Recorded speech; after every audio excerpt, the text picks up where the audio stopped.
नमस्कार साथियों, स्वागत है आप सभी का रिजल्ट गुरु पर। उम्मीद करता हूं आप सभी लोग बहुत बढ़िया होंगे। मध्य प्रदेश महिला पर्यवेक्षक भर्ती 2023 जिसका नोटिफिकेशन जल्द ही जारी हो सकता है। इससे जुड़ी हुई बहुत सी परेशानियां, बहुत सारे डाउट आपके मन में हैं। आप लोगों के बहुत से प्रश्न आए थे मेरे पिछले वीडियो पर।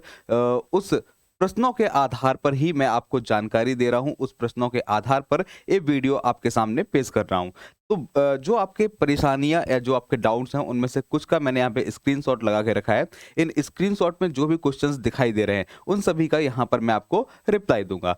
सबसे पहला क्वेश्चन है, राहुल सेन जी का क्वेश्चन आया है, क्या इसमें ओनली फीमेल अप्लाई कर सकती हैं क्या?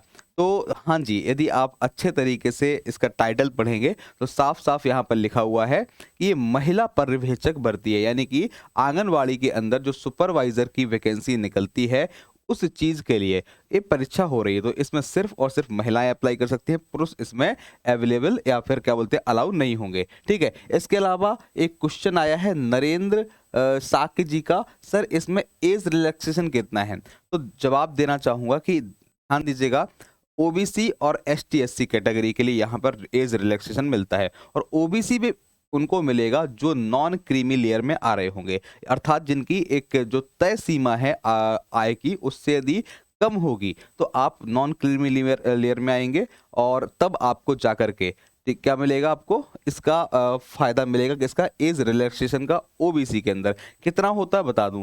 ओबीसी के लिए जो एज रिलैक्सेशन है ये 3 साल का होगा। एसटी एससी के लिए ये चीज क्या होगी, 5 साल की होगी। ठीक है। यानी कि एसटी एससी में जो भी इसकी अपर लिमिट है उससे 5 साल एक्स्ट्रा मिल जाएगा, और ओबीसी में 3 साल एक्स्ट्रा मिल जाएगा। ये बात आपको ध्यान रखनी है। अगला चीज है, यह ग्रामीण महिलाओं के लिए क्वेश्चन है, क्या बोलते हैं ओम सक्सेना जी का। यहाँ लिखा हुआ है यह ग्रामीण महिलाओं के लिए क्या सिर्फ 10वीं पास के लिए कौन सी वैकेंसी है? तो यहाँ पर थोड़ी सा इनका प्रश्न इनकम्प्लीट है, लेकिन फिर भी मैं आपकी भावनाएं समझ चुका हूँ।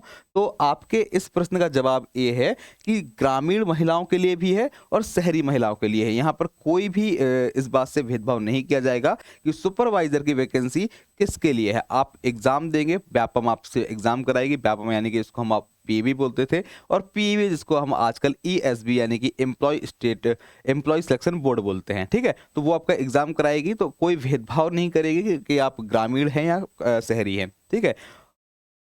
यहाँ पर एक प्रश्न है 10वीं पास के लिए कौन सी वैकेंसी है? तो ध्यान दीजिएगा, सुपरवाइजर की जो वैकेंसी है वो ग्रेजुएट लोगों के लिए है। यानी कि यदि आपने स्नातक करके रखा है, बीए बीएससी बीकॉम बीटेक जो भी आपने करके रखा हो, यदि आपने स्नातक यानी कि यूजी किया हुआ है, अंडर ग्रेजुएट हो आप, तो इसका मतलब है कि आप इस सुपरवाइजर वाली वैकेंसी के लिए अप्लाई कर सकते हो। लेकिन यदि मैं बात करूं कार्यकर्ता की वैकेंसी के लिए या फिर सहायिका की वैकेंसी के लिए, तो सहायिका के लिए सिर्फ और सिर्फ 5वीं पास चाहिए होता है, और क्या बोलते हैं कार्यकर्ता के लिए पहले 10वीं पास भी था, लेकिन शायद इस बार ऐसा सुनने में आया है कि इंटरमीडिएट हो सकता है। ठीक है। तो इस चीज के लिए मैंने एक अलग से भी वीडियो बनाया हुआ था, और भी आपको सारे के सारे वीडियो बनाएंगे। यहाँ पर सिर्फ मुझे आपके जो भी परेशानियां आई थी उन परेशानियों का जवाब देना है। ठीक है। तो यहाँ बताना चाहूंगा कि 10वीं पास के लिए आप सहायिका के पद के लिए अप्लाई कर सकती हैं, लेकिन इस चीज़ को बता दूं कि इसकी जो रिक्रूटमेंट होगा वो डायरेक्ट होगा, यानी कि आपके ब्लॉक लेवल पर, आपके पंचायत लेवल पर, जो भी आसपास जनपद पंचायत हो, ब्लॉक होगा, तो वहां से इसकी वैकेंसी निकलती है और उनका रिक्रूटमेंट डायरेक्ट होता है। यानी कि व्यापम सिर्फ और सिर्फ सुपरवाइजर का पेपर कराएगी। व्यापम जो है वो कार्यकर्ता या सहायिका के लिए कोई पेपर नहीं कराएगी। उनका रिक्रूटमेंट डायरेक्ट होगा, आपके ब्लॉक लेवल पर होगा, इसलिए वो चीज़ अलग हो जाएगी। यदि ग्रेजुएट लेवल की बात करेंगे तो वहां पर आपको सुपरवाइजर का पेपर देने को मिलेगा। लिखा हुआ है क्या बोलते हैं मीनू साकी जी का प्रश्न आया है, सर अदर स्टेट वाले अप्लाई कर सकते हैं क्या? तो जी हाँ मीनू जी, बिल्कुल सभी स्टेट के लोग अलाउ हैं, इसमें कोई दिक्कत नहीं है।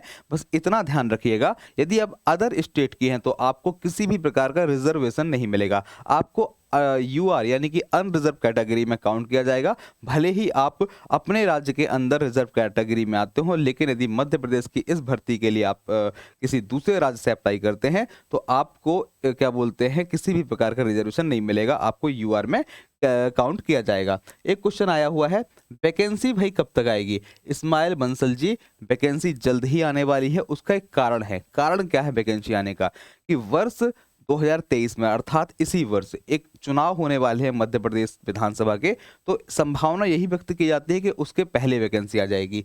एक क्वेश्चन है सर, ऑनलाइन एग्जाम होगा या ऑफलाइन? ध्यान दीजिएगा, पिछले बहुत से सालों में, करीबन 6-7 या 8 सालों में व्यापम की तरफ से जो भी पेपर होते हैं, पीईबी के जो पेपर होते हैं मध्य प्रदेश में, वो सारे पेपर ऑनलाइन होते हैं, तो ए वाला पेपर भी ऑनलाइन ही होगा। अब आपको जानकारी देना चाहूँगा कि जैसे ही क्या बोलते हैं नोटिफिकेशन आता है, या नोटिफिकेशन आने के पहले हमारे तरफ से आप लोगों के लिए 1 अगस्त से इस चीज़ से संबंधित रेगुलर क्लासेस को हम लाने का शुरू कर रहे हैं। तो आप लोग 1 अगस्त से हमारे चैनल से जुड़ सकते हैं और क्या बोलते हैं हमारे वीडियोस का लाभ उठा सकते हैं। ये सारे वीडियोस यूट्यूब पर एकदम फ्री में रहेंगे और इन सभी की रेगुलर प्रैक्टिस आपको डेली बेसिस पे कराई जाएगी। तो इसी तरीके की जानकारी के साथ जुड़े रहिए रिजल्ट गुरु के साथ।